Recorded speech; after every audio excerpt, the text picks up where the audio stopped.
Good evening, everybody. Welcome to Shop Talk, hosted by the Triangle Area SQL Server Users Group. In case this is your first time here, maybe you got lost, maybe you woke up, don't remember who you are, and you're missing a kidney, you're in a bathtub full of ice. This stuff happens. Welcome to Shop Talk. We're not going to help you rescue that kidney, but at least we'll be able to hear to answer a couple SQL Server questions. So, with me tonight, we have two of our three co-hosts. The third co-host is currently missing a kidney, just saying is all. And number one over here is Tracy Baggiano. How you doing, Tracy? Doing good. I'll be missing a gallbladder soon, so I know how that feels. Yeah, now kidneys get more on the market than gallbladders. Yeah, that's more serious, but No, seriously, Mike had a. Oh, really? No. It's a joke. it's a joke, but I'm literally gonna be missing a gallbladder, so Okay. Yeah, no. For a second, I'm like, okay, that's serious. I mean, for legal purposes, if anybody from the police is listening, I definitely did not take one of Mike's kidneys in order to sell it on a black market. Now that we have that on tape, I definitely was not the one who did it. He's not the one who did it. Someone else did it. I mean, supposing it happened. And it's like the OJ book. For the police, he knows who did it. No, I'm just kidding. And eBay won't let you list a kidney anymore. I remember that. I don't remember if it was real, but I do remember that they took that down and they made the you cannot sell human organs. Yeah, I remember. In my country, I remember that being a news thing. Like a really big business in the black market, selling organs. Yeah, and Andrews has confirmed that there is zero market for used gallbladders. So.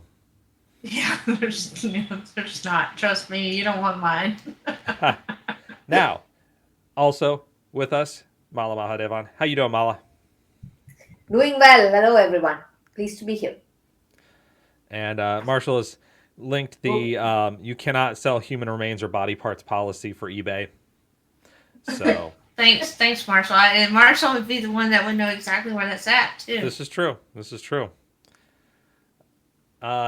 So, we've got a couple topics tonight. Actually, one of them will involve Mala. So, we're gonna. Is that the SQL Bits topic? Yeah, that's the SQL Bits topic. We're gonna can start that talking topic. about SQL Bits. So, Tracy, you were actually in Wales. I was actually in Wales, so I can start the SQL Bits topic. So, it was a great conference. I really enjoyed myself. It was my first time there. I did personally 2 sessions. I co-presented with Eugene on a mental health session that would help leaders help their employees that had mental health issues and stuff. It went really well. We haven't received feedback, but I received personal feedback at the event to the extent where we presented the last session on Thursday, and all day Friday, that's all I did was talk to people about mental health because people just kept coming up to me at the beginning of the day. So I just sat at a table all day and walked around the expo hall, and people just kept having conversations with me. And it was great because some people were doing it from a personal aspect, some people were doing it from the leadership aspect, and just people need to talk about that stuff. And it was great to be able to share personal experience with people and be able to give people tips on things and be able to help people out like that because you don't get to do that often. And then just bits in general is kind of neat, just in the things that they do. They had the thing where they were taking registrations for Hugo's thing. I can't remember exactly what the registrations were for. Bone marrow maybe or something. Mm-hmm. But that you could register there, but they were also taking up donations for local food banks, so you could donate a pound and get a tin can for it. I don't know how many pounds I stuck in there. I just got rid of all my pounds that I had at the end of the event because I didn't feel like going to the conversion thing. So I don't know. The guy remembered me when he seen me outside later.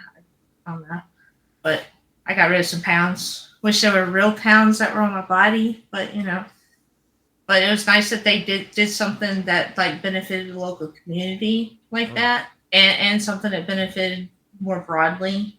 Given that we have a SQL community member that's going through cancer and stuff, and that will benefit more people when they register for stuff like that. And overall, the event, just technical wise, it was great on the sessions that I did attend. Um, so it had a good variety of things, and the theme was great. I got to play Dungeons and Dragons. Catherine is a killer. Just saying. Do not underestimate her. Just don't underestimate the Norwegian person. Just don't underestimate her, because she was a little barbarian in our Dungeons and Dragons thing, and just watch out for her.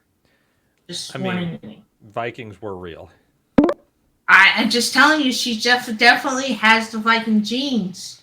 Just telling you. And we have special guest star Jared Pochet, who may or may not have intended to come in here, but you're welcome in here anyhow. Welcome in, Jared. Thanks for having me.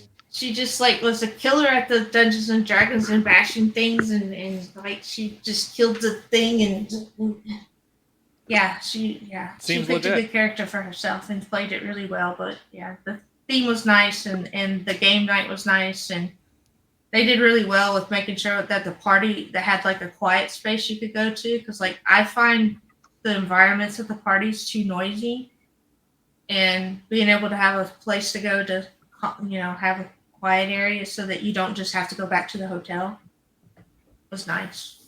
Yeah. Just saying, because for someone that gets overwhelmed and has to go back to hotels because the parties are too loud and there's too much going on, it's nice. Yeah. So, Jared, we're currently talking about SQL Bits experiences. I figured. I want to go again. That's flying to Seattle is quite a long enough trip for me, so I haven't managed to go to Europe. It's only an extra yet. 2 hours. Oh God. It's only 7.5 instead of 5. 6. Oh, okay. Well, that's not unreasonable then. It's actually longer coming back, so we won't talk about that. But I can see that. And then a 2-hour train ride or bus ride down. But most of the time, usually it's in London and not Wales, so we can skip that part too. But the traveling there wasn't that bad in comparison to going to Seattle. You can get a direct flight into London. But yeah, now Mala, you were at SQL Bits, but not at SQL Bits. See what I did there? So, it was the best blended conference experience that I've ever had in the past 3 years. That is between bits themselves, the older versions, as well as the past summit, the 3 times that they've gone virtual. They pulled off a really good job with the tech support. There weren't that many of us. There were about 20% of us who were virtual. I don't know the numbers on the attendees, but I'm only talking of as speakers.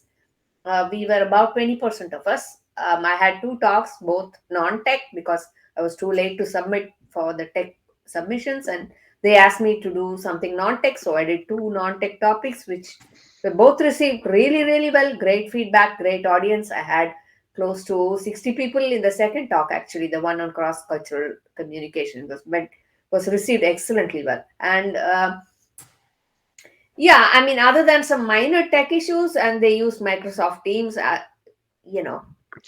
very few people have a smooth experience with Teams, so we were no different. And other than that, I was really happy, and I enjoyed the tech talks more than any conference I've been to in the past 2 to 3 years. I took copious notes, lots of interesting information, which I'm in the process of sharing with our team at work. I've just gotten done with 1 presentation. I might have 2 more coming. 1 is tomorrow and the third is next week. There's a lot of stuff.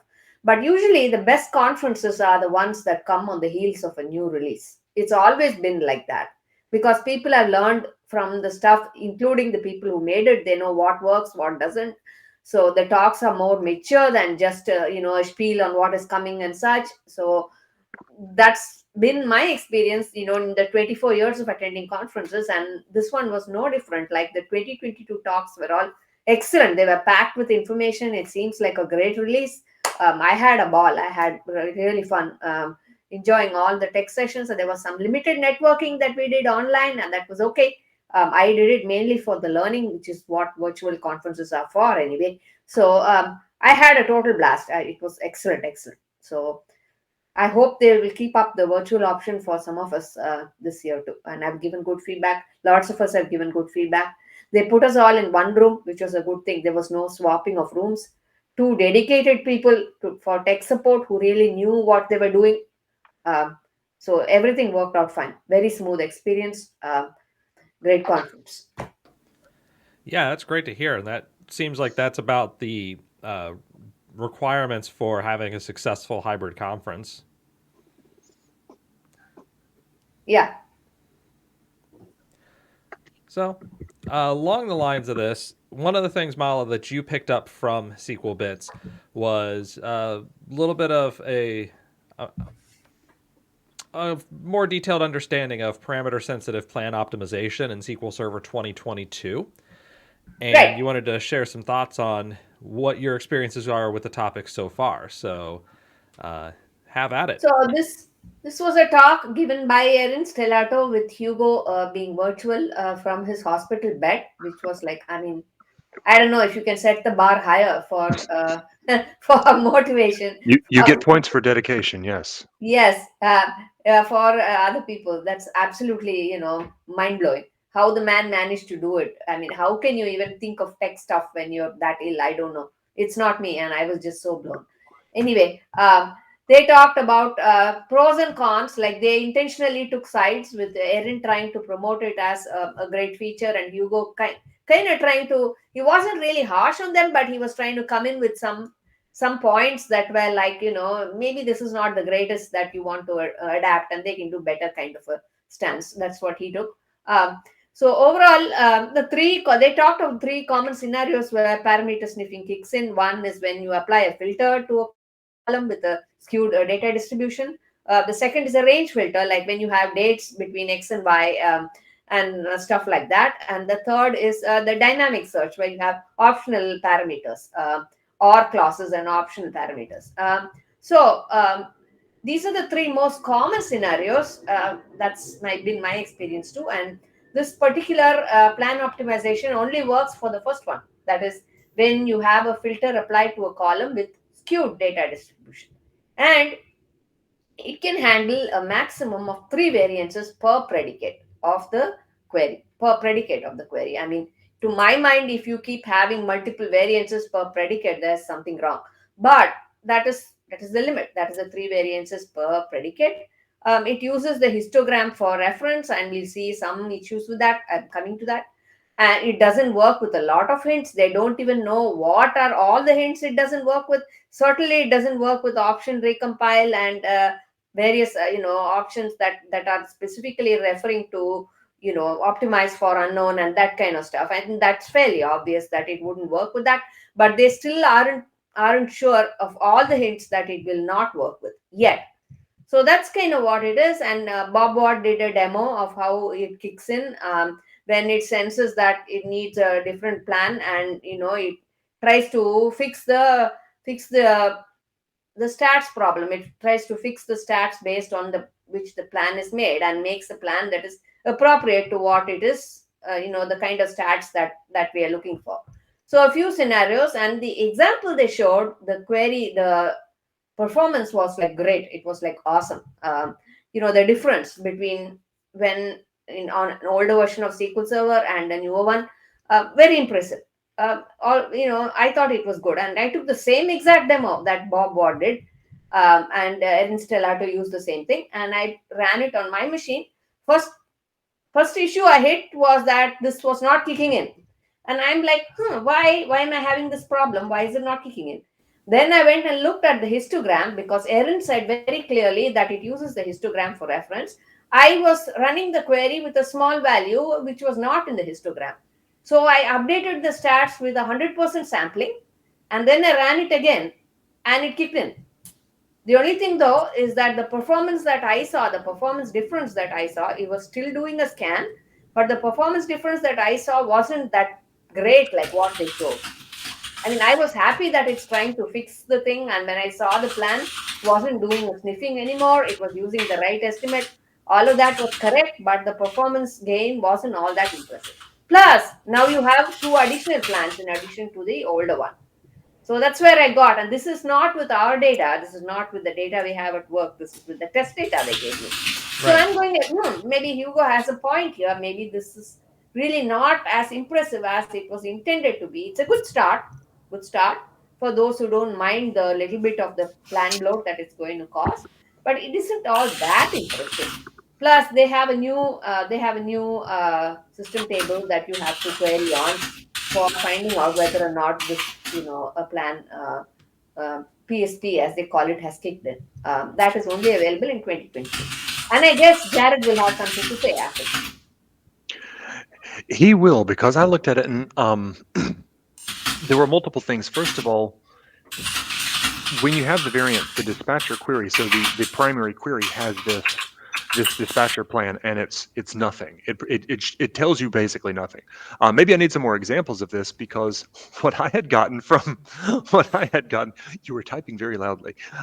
What I had gotten from it, from looking at that plan, is you could see what statistic it's looking at, and you could see the parameter range. But in my case, all of them were very trivial. It was giving like a low and a high value of 100 to 1 million for a value in a table I think would be account ID that was going to be somewhere between those values always. And I guess my next expectation is, if it's got a low and a high range for one of the variants, I would think there would be another range, either above or below that, for the other variant. But I didn't see that. And second, whenever I use Query Store, I tend to actually run queries against it, as opposed to using the UI for a lot of it. And I'm focusing on the stats for the query, and sometimes the weight information for the query. And from there, I don't actually, in my queries, include the the execution plan itself, the execution plan kind of link that you can click on. I tend not to include that in my result sets. But now you're going to look up that query and say, oh, this query is the one I want to look for. And I'll tend to go and look at the tracked queries interface and give it the query ID once I've found it, and look at all of the plans there. Well, now that query is going to be useless. So like if you're using queries of any kind on Query Store in 2022 and there are variants present, you're kind of going to have to update your stuff. And I was actually thinking about writing a Yeah, procedure absolutely. You have for to just update it. this, Yes. because I've got a handful of queries that I run for Query Store to either give me the weight information or not, and to either aggregate the stuff or just to show me all of the individual time slices.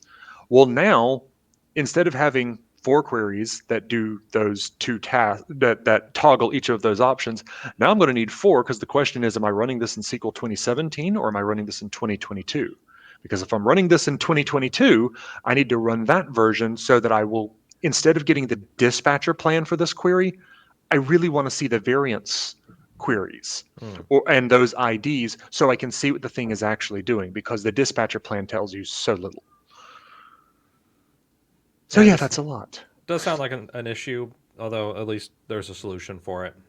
Mhm. It just involves managing multiple versions. Suddenly you'll be like Glenberry with different versions of scripts for different versions of SQL Server. And I'm going to have to write a stored procedure that does a bunch of dynamic SQL stuff, and I might put out a version of that that'll be public or something. We'll see, but yeah. In the meantime, Anders mentions 10% performance improvement in 2022 over 2019 out of the box in their load testing environment against 22 Well, terabytes. they have a 3,000. lot of improvements. They have a lot of other ways to, and to me, I mean, the paranoia that some people are causing out there. I won't name anyone, but certain famous bloggers are going on about plan bloat and that this thing is useless and all that. I disagree with that. I think Hugo was correct in that too. That he did not want to bash the feature. He thinks it's a great beginning, and I think the same. I think the potential for plan bloat is a little small to be worried about, unless you have your queries are really nuts.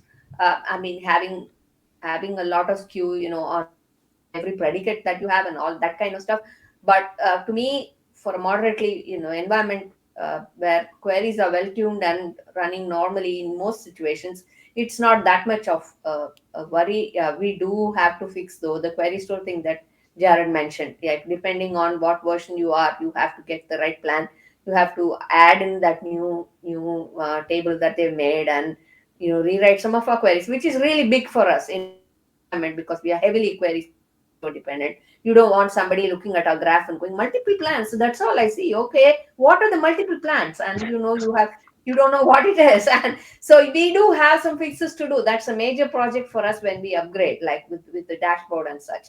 So other than that, I think I would give it like out of the 3 out of 5 if I were to rate the feature. Okay, that's fair. And yeah, as far as plan bloat goes, I think this is also interesting given the shift in community thoughts around optimized for ad hoc workloads, and how for 15 years the general advice has been turn the thing on because I've never seen it hurt anybody. And it can be helpful. And then now it's kind of shifting to turn it off because it actually does hurt you if you are trying to tune queries. So it's interesting to see that philosophical shift while this is also coming out, and it's going to as well increase the number of plans in the cache. But also, we're on machines that have more RAM than before. We can afford a few more megabytes for plans in a cache, depending on if you're talking about, like, I have 300 million additional plans. You're not going to have that many. Right. It seems how aggressive it's going to be with that is going to be a potentially a deal breaker. Yeah, potentially. Yeah. But I would expect that in a normal scenario, you're not going to see a radical difference in plan workload, how many overall plans that you get.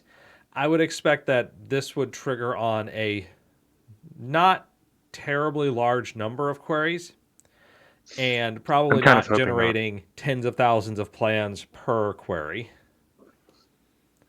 So, practical implementation, I wouldn't expect significant change. You may see, oh, well, our plan cache is 3% larger, 5% larger.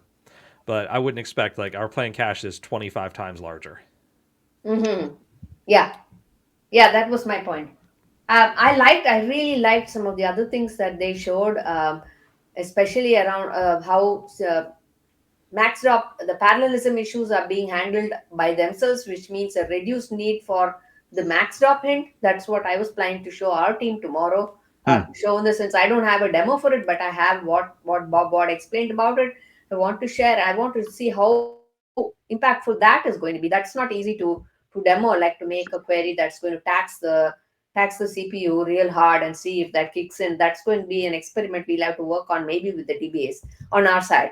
But yeah, it seems like fantastic what he showed. Like it can handle it by itself, and you may not need to jump in there and throw the max drop intent at it as many times as you used to in the past. And I like the really the amount of work that they have put into extended events, which is also something I want to show the team tomorrow. Is that all the query anti patterns that it can catch, that sort of stuff. I really like that a lot. Nice. Yeah. So we're gonna pivot to another story. This one actually is from Mark Hutchinson. This is a Aaron Bertrand article that's at this point a month old, so most people have probably seen it already. But here on Shop Talk, we're always slow. That's kind of our motto, I think. So I'm going to drop a link to the article here in chat, and it is Aaron Bertrand's post about finding problems with a stored procedure. Essentially, here's a stored procedure, and we're doing a code review of the procedure, and I grabbed the wrong window here because I was going to be all fancy and move this just a little bit so that it's out of the way. I think I'll do it like this. We're doing it live, people. This is how professional broadcasts work. Very poorly. Here, I'll just pretend that chat never happened. There we go. Sorry, chat, you never happened. So here's a post from Aaron Bertrand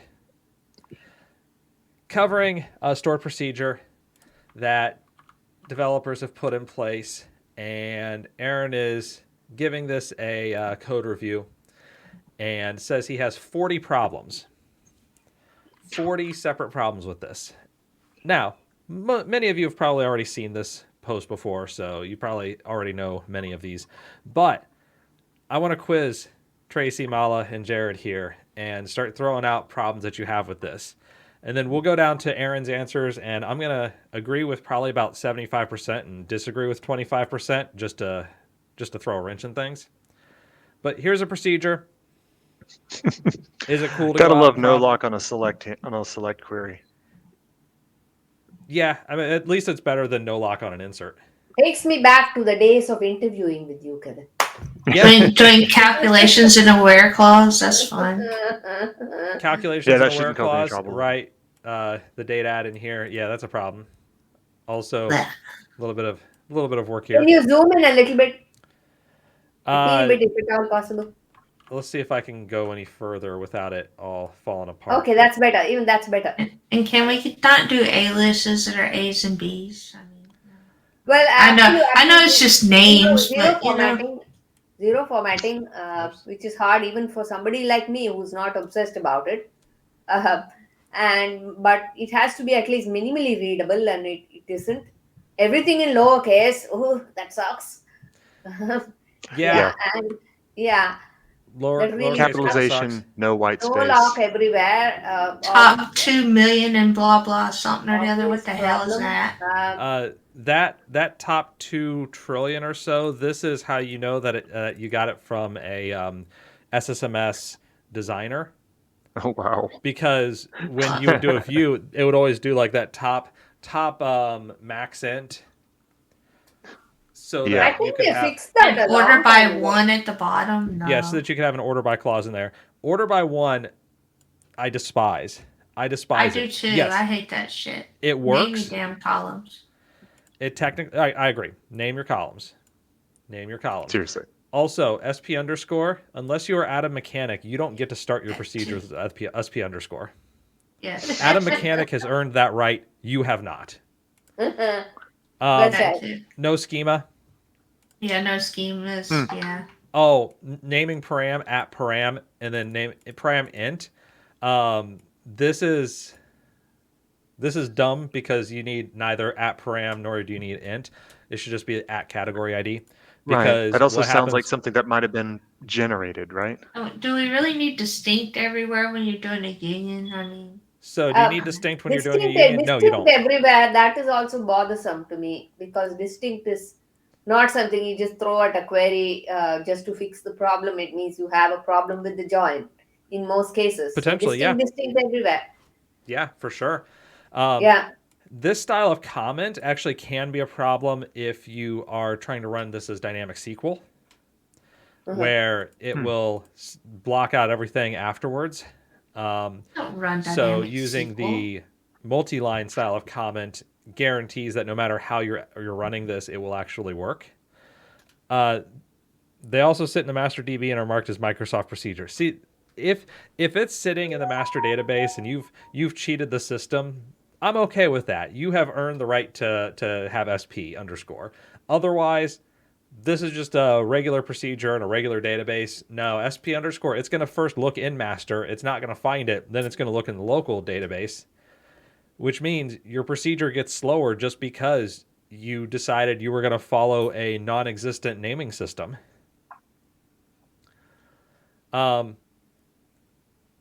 yeah, I think we got a lot of them. Don't need distinct with union. Absolutely. You could make this a union all. Or, like Mala said, you could figure out what your problem is on here and fix it. Yeah. I don't like... This does actually work. Yeah, I don't like the where customer ID in so much. You might not be able to get rid of it necessarily, but knowing that you have operations in here like max order date where customer ID is this is crying out for a cross apply. Granted, all code calls out for cross apply. This is... Yeah, I was going to say, I don't love the subqueries in the where clause. I don't love that. Right. I don't really like date between thingies either. I just don't like betweens. You're right. Between is a problem, especially if you don't understand that between is inclusive on both sides. Most people, when they think of, well, between, they're thinking of it's going to be between inclusive on the left side and exclusive on the right side or on the outside. It's not true. It's inclusive on both sides, which means you may end up with records that you didn't expect to get. I think the person that wrote this has not opened a book since the white book that came with version 6.5. So what is that weird And thing doing that a you have? select max Convert, thingy into convert where? date, get date, and get date. I'm trying to wrap my head around where the brackets end on that. What is I the can't and? wrap my head around it because it's not formatted. Yeah, Well, date there you are. and I can read YY it. -1, convert date, get date, and get date. Where does that and get date fit in? You mean Okay. line 21 here? Yeah, that one. Yeah, that one. So where the order date is between 1 year ago and right now. The Okay. convert date thing is just taking. Well, Mhm. Yeah, you gotta would you gotta convert watch the get date to it? parentheses here. Basically, this parenthesis ties in with this one right here. right. So that's all one block. It's just so ugly. Oh yeah. Yeah, I Yeah, was going it to is say, ugly. they're It's- doing the convert date to get rid of the time information on that. Oh wait, never mind. That's a get date call anyway. Right. So sure. So it's still time based, which means that if you wanted something, today is the 27th of March. If you wanted something on the 27th of March, but earlier in the morning of 2022, this query is not going to get it to you if order date is measured in days. So if they just have 2022-03-27, this query is not going to pick up that row because you have converted get date. Actually, no, you convert it to a date. So it is 27, Right. and then you subtract 1 year. So yeah, that is actually right. It will get on that date, but that's very strange.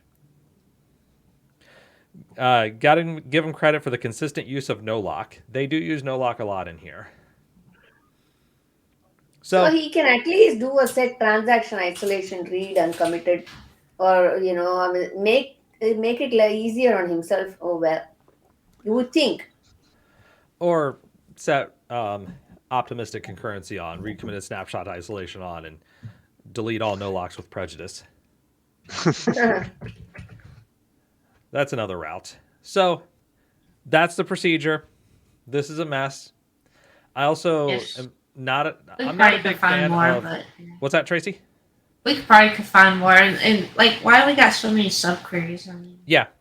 I'm not a big fan of this style of subquery because humans like to read top to bottom, especially if you're writing in a English, you're top to bottom, left to right. So having to read inside and then outside gets a little tricky. So another thing I wanted to, sorry, Kevin, I didn't mean to take away from what you're talking about. Another thing that I was really impressed and liked a lot at the SQL Bits conference is instant file initialization on log files. I was talking to Tracy about it yesterday. I forgot why it wasn't done to begin with. It wasn't done because log files cannot be zeros and ones. It can only be zeros. Yep. Apparently, they figured out how to put all zeros in them whenever a log file grows. So you don't need to, wait for it to be initialized, which means log growth is even faster. You shouldn't have a lot of log growth if you really sized your log well and you understand your environment. But in the event that it happens, and it will happen, it's not going to take too long, which I thought was like, hey, that is cool. Yeah, that is good. Yeah. Yeah. So let's take a quick look at some of the things that Aaron's got here. Lowercase keywords. Yeah, I agree with Aaron there. Create procedure should be capitalized. Shorthand proc. Yeah, I agree. I do like to say create procedure there. I am pedantic that way. Schema prefix, I did call that one out. Bad procedure name, SP underscore, yep. Find customers. All right, I'll give you that. Parentheses for nothing. yeah, there were some of those in there. I seen those. Here, I still like having the parentheses around it. Maybe it's because I had that beaten into me, but I don't mind it. Although I would put the parentheses on different lines just to have new lines. Bad parameter name. Yeah, I hate the fact that it starts with param. It is obviously a parameter, so you don't need to call it a param. The fact that it has int prefixed with a data type, that's bad Hungarian notation. There's good Hungarian notation. It is not the type where you define this type is an integer. Yes, I know it's an integer because you specified that this is an integer. Now, when it becomes a big int later on and you don't rename this, then you confuse people. So that's the type Hungarian notation, which is bad. Systems Hungarian notation is a different story. That's where you have meaningful metadata that is applied to a value. Like, for example, I have a raw string, which I might prefix with an R. That is something that I received from an end user. I don't know what the quality of that string is. And then I run it through an analyzer to get a secure string where this has been verified that it will not cause SQL injection. It's not cross-site scripting. It doesn't have any control characters that allow you to escape from whatever you're going to write out to. So I have performed my validation. I could have a V, like validated string.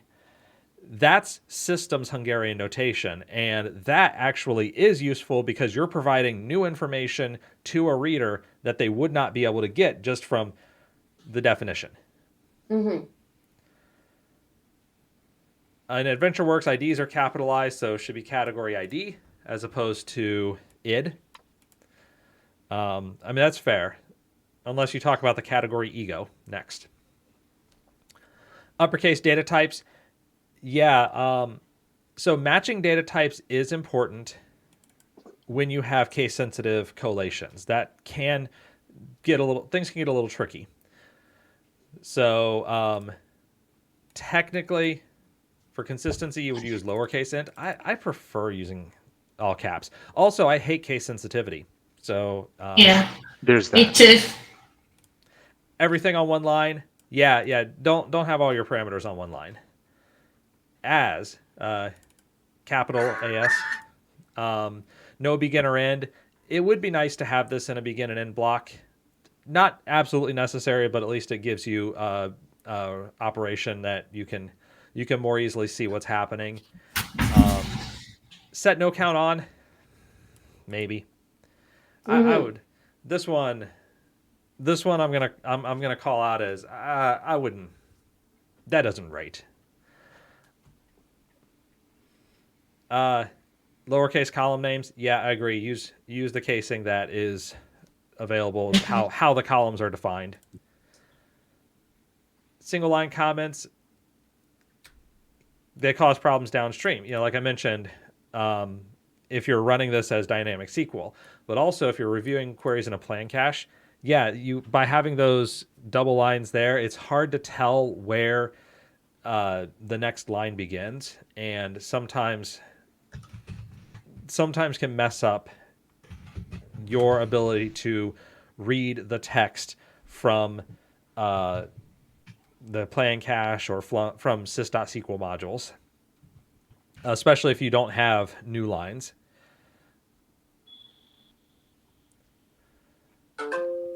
Anders and others pointed out unnecessary distincts in here because you have a union. Union is union distinct. Otherwise, you can make that a union all. No lock. Oh boy. Okay. Oh, you know what? I missed this. Anders, I was gonna joke that no, obviously this person didn't read the 6.5 book because at least they used SQL 92 join syntax. I missed it in this But not first everywhere. one. No, they missed it right there. I noticed that. Yeah. I was like, that's dumb. Yes. This right here, this is enough to get me to rail on you. Yeah. I will rail on you for SQL 89 join syntax. Barf. It is Unless past it's the a year graph table. 1992. Unless it's a graph table, Kevin, then you can't rail on me because that's the only option they got.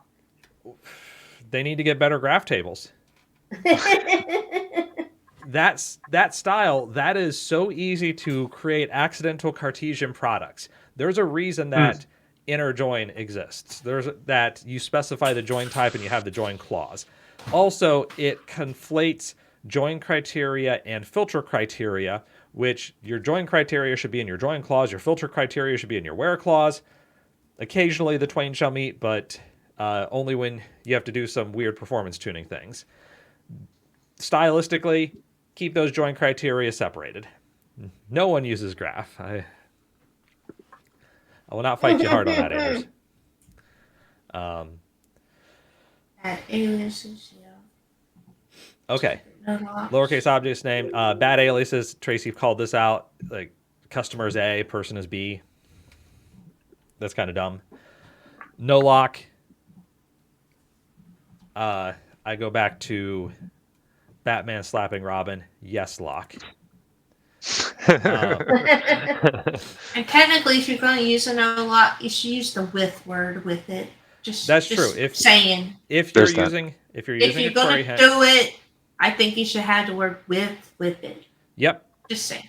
yeah, because If it's you're allowed. specifying a query hint, so query hint should have with beforehand. Yeah, agreed. Yeah. If it was allowed, it's still wrong. Ha.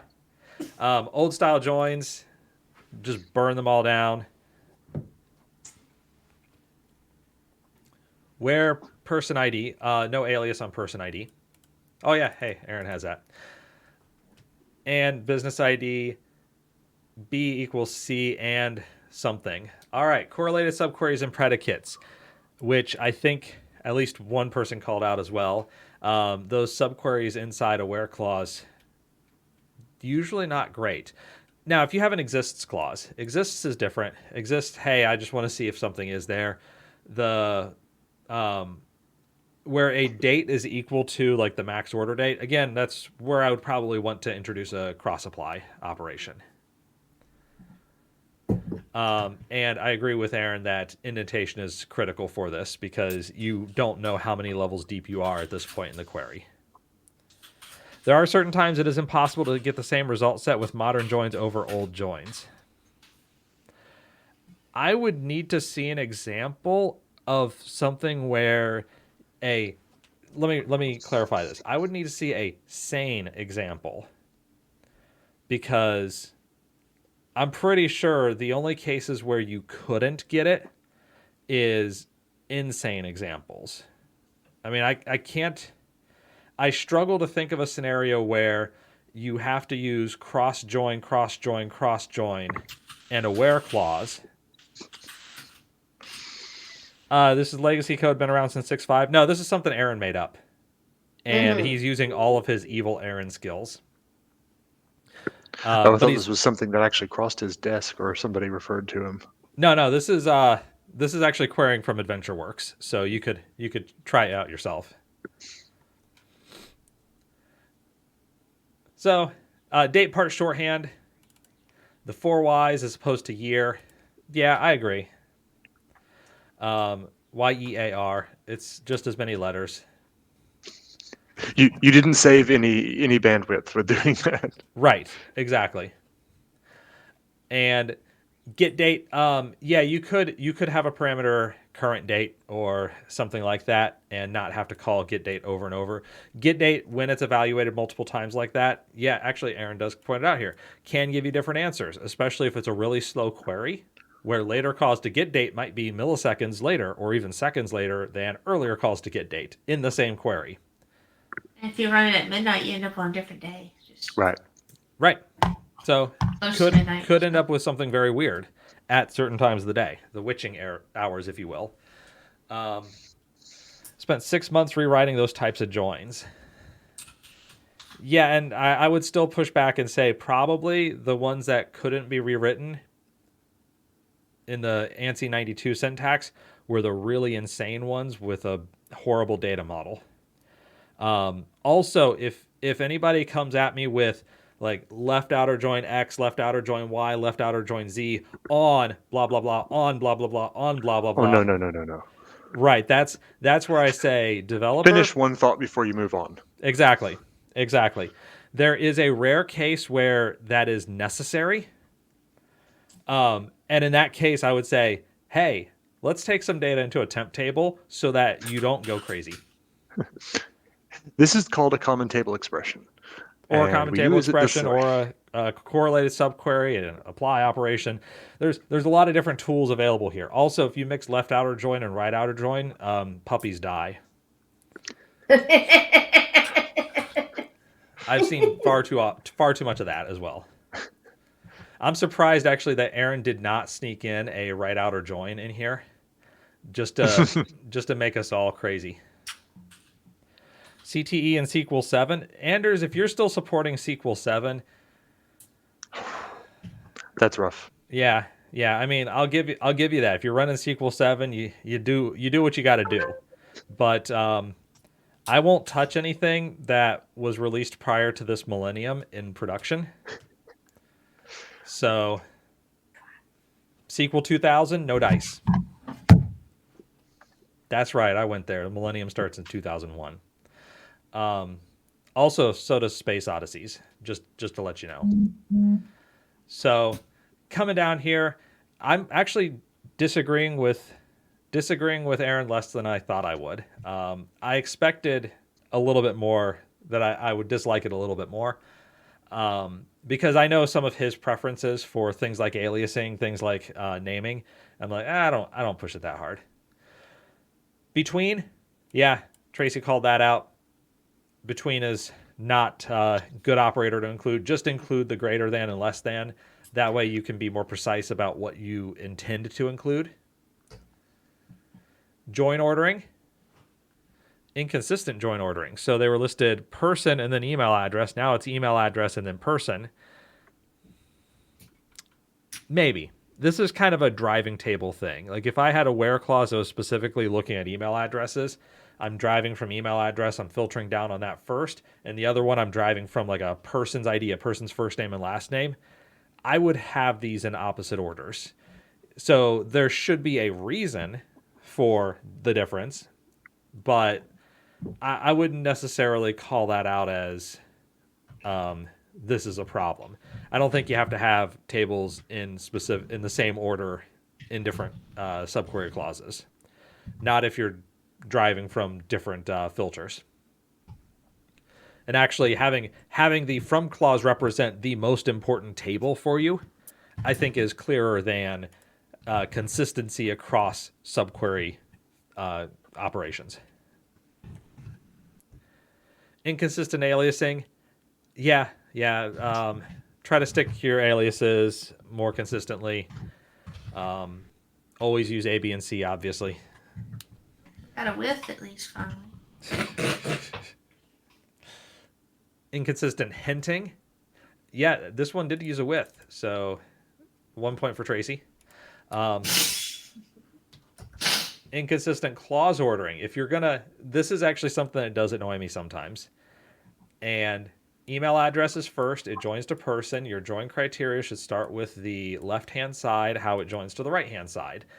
Here you've got right-hand side joining the left-hand side. Technically doesn't make a practical difference. Makes a little bit of a reading difference, especially if these columns are differently named. Also makes it so that you can accidentally type the wrong thing in, where you're like pp.business entity ID equals p.business entity ID on a join from email address to person, and get an accidental Cartesian product, or at least an accidental much larger number of records than I expected. So that could be nitpicky, but I'm actually gonna agree with that. Roll D20 for table order. Also roll D6 for sanity. Inconsistent spacing. Yeah, I do like having spaces around my equal signs. Top 2 billion. The top 2 billion. Yep, this is where you can fool the engine into returning data from a view in a specific order without having to say so. So you could actually, in this query, you have the top 2 billion, and then down here there's order by customer ID. Otherwise, if you didn't have a top clause with a number on it, then you would not be able to order within the subquery. But then the question is, why are you ordering within a subquery? There's no value to that order. Yeah. You're using an in clause, so you're unless just you think to it's going to see. dictate the order of the outer query. But given that you're going to be unioning it to two other things, what is the point? Not even that, because here is the thing that is being ordered. So it's a list of customer IDs. Yeah. So there's no benefit to ordering this set, because it's going to be considered a set of customer IDs, and sets aren't ordered. And I would always do that as an exist anyways, but that's just me. Yeah, where exists, select star from customer ID where all this stuff happens. That would probably be faster, especially if you're looking at a larger number of customers.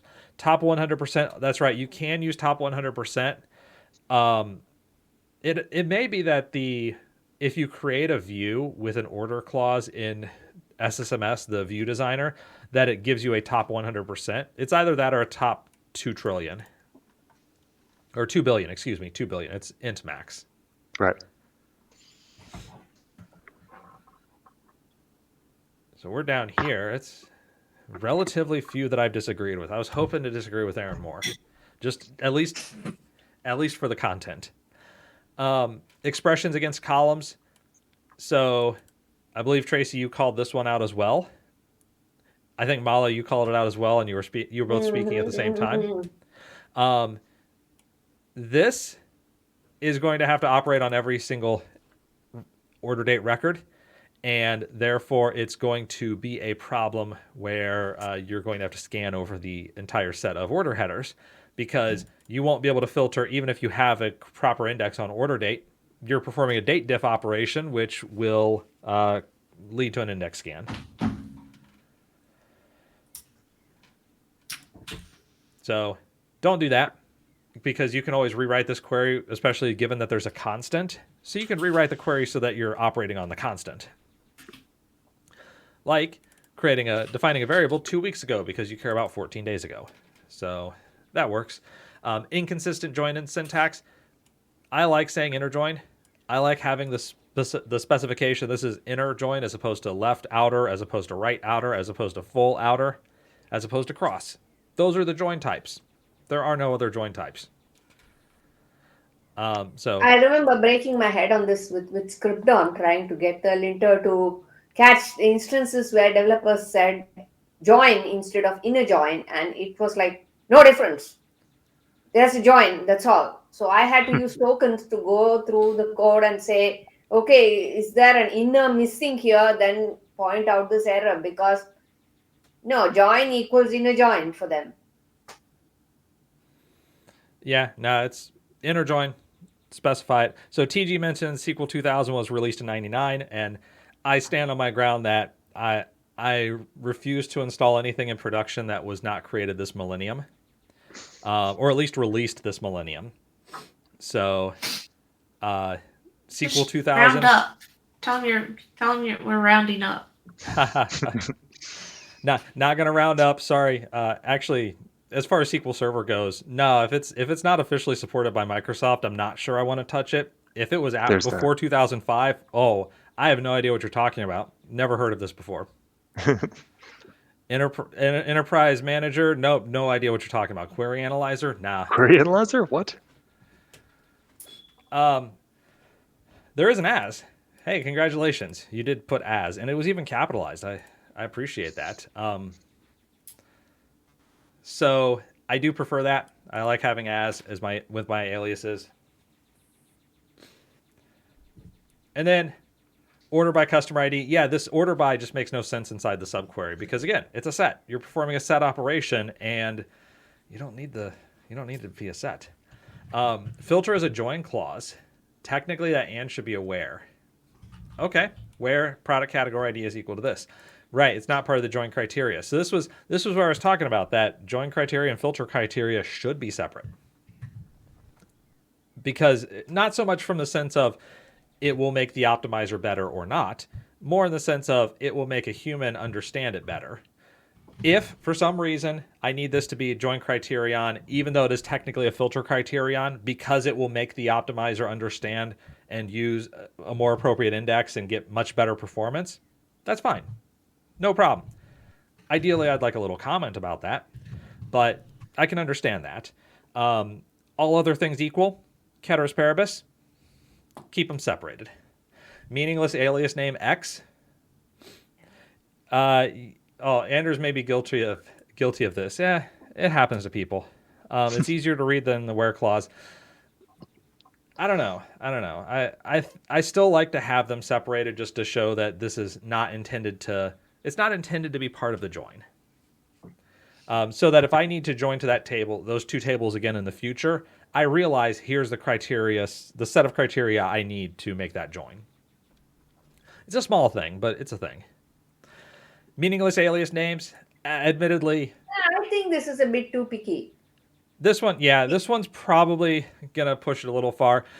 Yeah. 95% of my common table expressions, the name of the common table expression is records.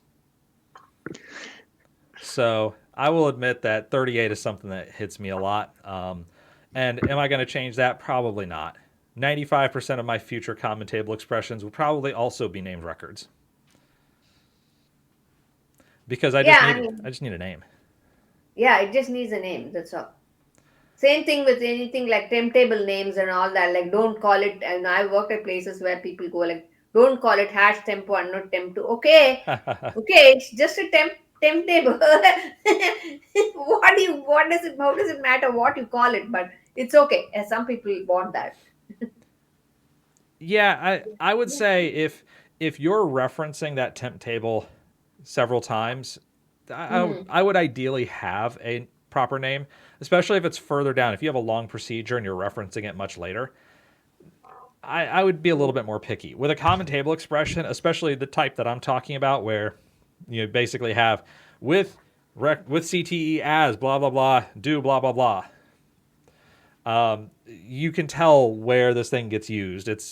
There's no mystery about it. So By the way, I like the new enhancement to name windows. I really like it when you use the same window repeatedly. yes, yeah, I love Yes, that functionality in yes, 2022. yes. What you named a CTE anything other than CTE? I mean that's another perfectly cromulent name for a common table expression. Order by ordinal, yeah, this one gets you tossed out of helicopter. No statement terminator, semicolons. SQL Server has deprecated not using semicolons. They did it in 2008. You people need to catch up with the That long world. ago, I didn't realize. Oh yeah, no, that was part of the 2008 release notes that ending a statement in without a semicolon is technically deprecated. And if they ever actually took that out from SQL Server, it would break everything, including an enormous amount of Microsoft code. Because if you look at the Microsoft code, it's like a compendium of worst practices. So And it's it in all his classes. He makes you put your hand on your chest and swear that you will always end the statement with a semicolon. ha, ANSI join's been deprecated That since is SQL what 7. SQL prompt is for. Right. So ANSI joins, ANSI 89, I think is what you're talking about, Anders, the comma separated joins. Yeah, they have been deprecated since SQL 7. And again, they're not going away because Microsoft code still uses the stuff. Isn't that pretty? If you dig into MSDB, you're going to find all kinds of anti-patterns. Numbered procedures. Yeah, I remember even vaguely That was a weird understanding one. what numbered procedures were useful for and then immediately stopping my recollection of that because I understood that I would never actually use them in practice. So yeah, they technically are a thing. They should they be? Probably not. But you know what? They're there. And here's Aaron's rewrite of the procedure. Do not use them. Yeah, I agree. Don't use them. If you do use them, stop using them. Find another way. Find a better way. So here's what Aaron has. I would criticize some of his spacing. I like my declare on a separate line. Yeah, they did remove the asterisk equal and equal asterisk, so the left outer and right outer join for ANSI 89 syntax, but the basic Cartesian product join still works, which people call the fake inner join, but it's just a Cartesian product. It's a cross join.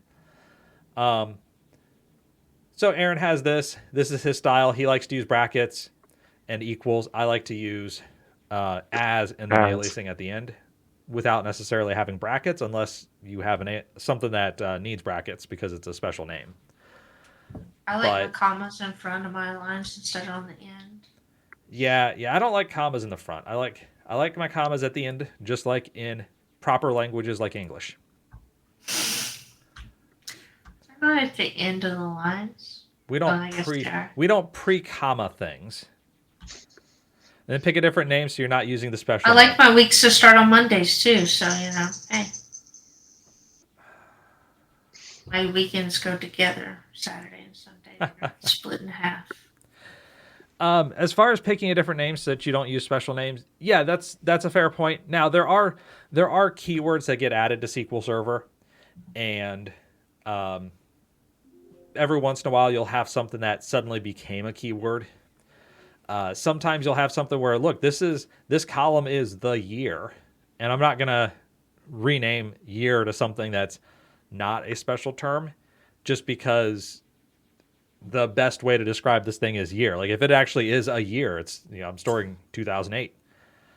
Then, I don't know. I just use brackets. We put our on with our inner joins though. I don't like them lying on a separate line. Just I do like to have the on clause on the next line. Yeah, but his indentation is inconsistent there. Yeah, you know what? Yes, it isn't. It's not consistent. It really isn't. Yeah, I work with that table that Marshall is talking about just to. And even his ands for his where clauses aren't consistent either. That's true. Just saying. Yep. Now here I understand it. You're putting in parentheses and you're saying, hey, here are my various cases. So I'll do something like this. But if you go up to the top one where he does the select one and he does the and exist, and then in the middle he does an indent right there. That's true. Right there, he does an indent. Yeah. Well, this is the case. In other places, in some places he only indents 2, but right there he doesn't indent at all. Yeah. Well, so just saying, he's not consistent. That's a risk of life. And speaking and then of even on his life, ons, he doesn't indent consistently either. Just annoying. There's this poor SQL. What is it called? Poor SQL. I think there's a formatting tool that's decent. I wouldn't say it's not perfect, but I've been playing with it a little bit, and I'm going to post a link on the chat for people who want. It's a decent formatting tool. It has some bugs that need fixing. I like it. Yeah. So if it's a really badly formatted query, you can start with PostgreSQL. Yeah, that is one of the many tools that you can use. Right. I've got my preferences, but yeah, I've used it before. It works well. So we're going to wrap this up with a question from Enhanced QC. I heard one of the devs use a term the other day. I wanted to run past you all. Bounded parameters. I'm assuming this falls under the concept of input validation, right? I would think so. Yeah, we're all just going to quickly Google that because bounded parameters is not a term that I would have heard. So Anders says sounds like an Oracle thing. And actually, yeah, bounded type parameters is in fact an Oracle thing that restrict the types that can be used as type arguments. So bounded type parameter says that you can have, for example, an extension of number, so it has to remain numeric, and it cannot follow any of the properties outside of number. So yeah, I guess this is something that is going to hit more in the Oracle space world, I would assume, or at least in app dev land. But talking about the concept, you could think of it as I am defining properties around a class or around an object type where this object type must follow certain properties. So it has to be within a certain number of bytes. It has to be of certain type. It has to maybe have certain like commutative or associative properties. I could see this as a more generic explanation. So, yeah, that's about what I would go with. I'll drop a link to the Oracle bounded type parameters link in the Java docs, but not something I've run into in the past. And now I may have run into it under a different name, but this is not something I've heard of.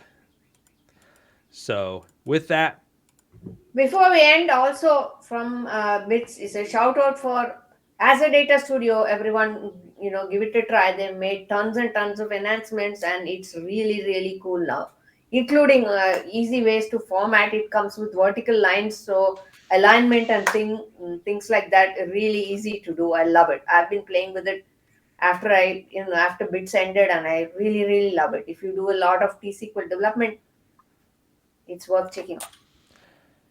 Yeah, it is pretty good for SQL development. One of the other things is that with a result set, you can now sort without having to rerun the query.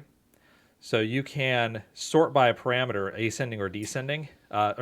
You can sort by an output column, ascending or descending, or even do filters within your result set without having to rerun. So I like the query history extension where you can just keep the query history at the bottom pane and you go to it with the click of a button. Really nice to do. Very nice to do. The color schemes, awesome. Lots and lots of options for different people with you know who have preferences in that regard. So lots of different things. That would make for a whole another episode of our talk show. yeah, I've been using it almost as long as it's been out. So now I I think go to it first and only go to SSMS when it doesn't have what it needs. yeah, I was gonna say you're probably in the minority of DBAs who will use Azure Data Studio. Mm-hmm. It does. But hey, I that's use fine. I use PowerShell for most stuff, and you can run PowerShell over there. Well, there That's you true. are. That's true. And I use VS Code. I use VS Code in Azure Data Studio more than I use SSMS because I can do most everything I need to do in PowerShell. I mean, I keep all three open, but I default to Azure Data Studio and VS Code for most everything because I use PowerShell for most stuff. So I think what we'll do is I'm going to add to our agenda. We're going to talk some more about Azure Data Studio versus SMS in a future episode. But for now, we do have to get out of here. Mm-hmm. I'm a weird DBA. What can I say? It's okay. Someone's got to be. Mm-hmm. So remember, tomorrow John Miner is going to talk to us. I got to pull up meetup.com/trypass. What the topic is control your data lake with Databricks SQL Warehouse. So check that out tomorrow. And until we see each other again, everyone, take care. Have a good night. Good night.